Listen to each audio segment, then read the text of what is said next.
ಆದ್ರೆ ಉತ್ತರ ಕೊಡಬೇಕಾದ್ರೆ ಗಲಾಟೆ ಎಬ್ಬಿಸಿದ್ರು. ಈಗಲೂ ಹಂಗೆ ಮಾಡ್ತಿದ್ದವರು.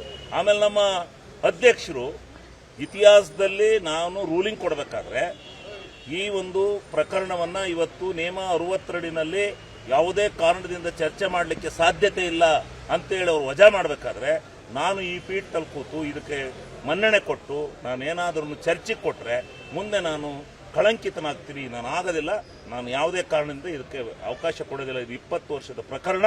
ಈ ಪ್ರಕರಣನ ನಾನು ಕೊಡ್ಲಿಕ್ಕೆ ಬರೋದಿಲ್ಲ. ಅದು ಏನಿದ್ರು 3 ತಿಂಗಳು 6 ತಿಂಗಳೊಳಗೆ ಇರ್ತಕ್ಕಂಥ ಪ್ರಕರಣಗಳಿಗೆ ಚರ್ಚೆ ಕೊಡಬೇಕು. ಇವ್ರು ಹೇಳ್ದಂಗೆಲ್ಲ ನಾವು 20 ವರ್ಷಕ್ಕೆಲ್ಲ ಕೊಟ್ಕೊಂಡು ಕೂತ್ಕೊಂಡ್ರೆ ನಾನು ಕಳಂಕಿತರಾಗ್ತೀನಿ, ನಾನು ವಿರೋಧ ಇದಾಗ್ತಿದೆ, ನಾನು ಮಾಡೋದಿಲ್ಲ ಅಂತೇಳಿ ಅವರು ಅಧ್ಯಕ್ಷರು ಕೊಡಲಿಲ್ಲ. ಇಲ್ಲಾಂದ್ರೆ ಚರ್ಚೆ ಮಾಡಿದ್ರೆ ಅಲ್ಲೇ ಮುಖಕ್ಕೆ ಹೊಡೆದಂಗೆ ಹೇಳ್ತಿದ್ದೆವು. ಈಗಲೂ ಹೊಡೆಯಕ್ಕೆ ರೆಡಿ ಇದೀವಿ.